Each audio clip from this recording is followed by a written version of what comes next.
দর্শক, একটি রিপোর্ট দেখলাম যে চাকরি ছাড়লেন শহীদ আবু সাইদের দুই ভাই। যেখানে চাকরির সংকট, যেখানে আবু সাইদ তার উপরে ভরসা ছিল, এমন না যে খুব ধনী পরিবার, গরিব পরিবার।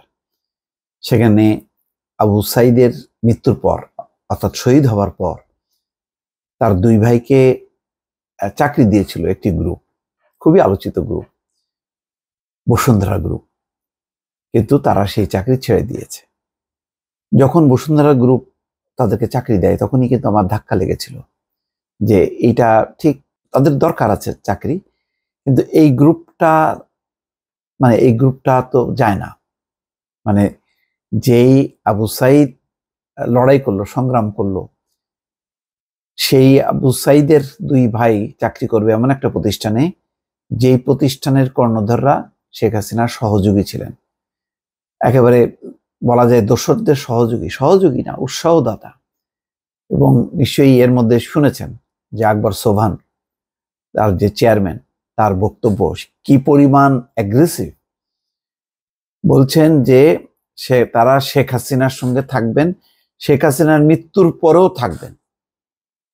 এবং যেভাবে বিষোদ্গার করা হয়েছে, মানে রাজনৈতিক দলের নেতারা যেভাবে বক্তব্য রাখে বিএনপির বিরুদ্ধে, জামাতের বিরুদ্ধে যেভাবে সরাসরি বক্তব্য রেখেছেন, আশ্চর্য ব্যাপার হচ্ছে যে শেখ হাসিনার পতনের পর এই বসুন্ধরা গ্রুপে আবার কেউ কেউ বড় বড় পোস্টে চাকরি নিয়ে চলে গেছেন এবং সেখানে মোটামুটি তাদেরকে সামনে রেখেছে।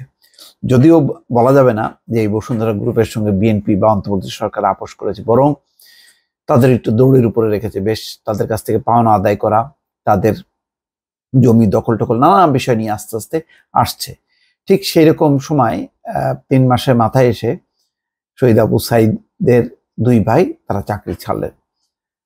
এবং বুধবার রাত 10টার দিকে এখানে ঢাকা রিপোর্টের খবর হলো যে মুঠোফোনে ঢাকা পোস্টকে তারা নিশ্চিত করেছেন এই দুই ভাই। আবু হোসেন এর আগে গত মঙ্গলবার ব্যক্তিগত কারণ দেখিয়ে ইমেইল এবং ডাকযোগে সংশ্লিষ্ট কর্তৃপক্ষের কাছে চাকরি থেকে অব্যাহতি নেওয়ার বিষয়ে অবগত করে দুইজন পত্র প্রেরণ করে। আমি মনে করি যে তারা তার ভাই আবু সাইদ যে চেতনার আলোকে জীবনটা দিয়েছে, তার সঙ্গে তাদের এই চাকরি ছাড়াটা খুবই যৌক্তিক হয়েছে এবং যথার্থ হয়েছে। গত মাসের 9 অক্টোবর আবু সাইদের ভাই রমজান আলীকে বাংলাদেশ প্রতিদিনের রংপুর ব্যুরো অফিসের জ্যেষ্ঠ নির্বাহী এবং আরেক ভাই আবু হোসেনকে, রমজান আলী তাকে হলো প্রতিদিনের রংপুরের জ্যেষ্ঠ নির্বাহী এবং আবু হোসেনকে টিভি চ্যানেল নিউজ 24 এর রংপুর ব্যুরো অফিসের জ্যেষ্ঠ নির্বাহী পদে নিয়োগ দেয় বসুন্ধরা গ্রুপ।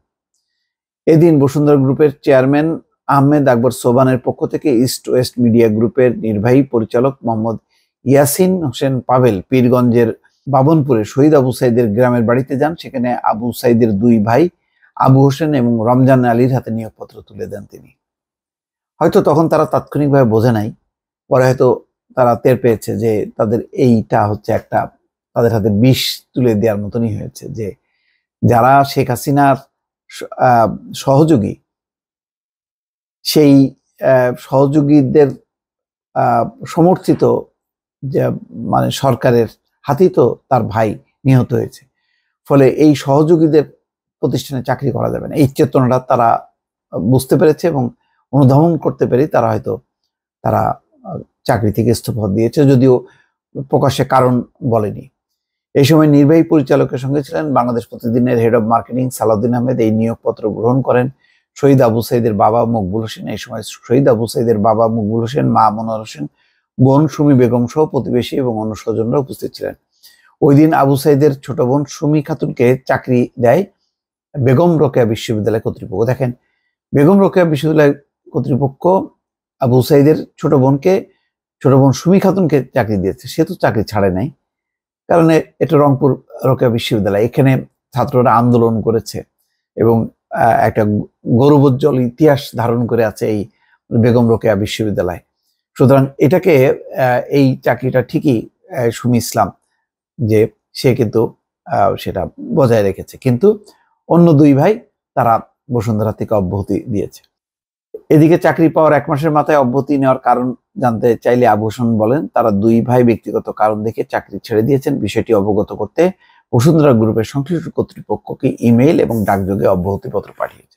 যাই হোক, এটা আমি মনে করি যে তারা তাদের ভাইয়ের চেতনাকে লালন করেছে, সম্মান করেছে এবং বসুন্ধরা গ্রুপের মতন খুবই বিতর্কিত প্রতিষ্ঠান থেকে তারা নিজেদেরকে সরিয়ে নিয়ে যথার্থ কাজ করেছে বলেই ধারণা করা যায়। দর্শক ভালো থাকবেন, আল্লাহ হাফেজ।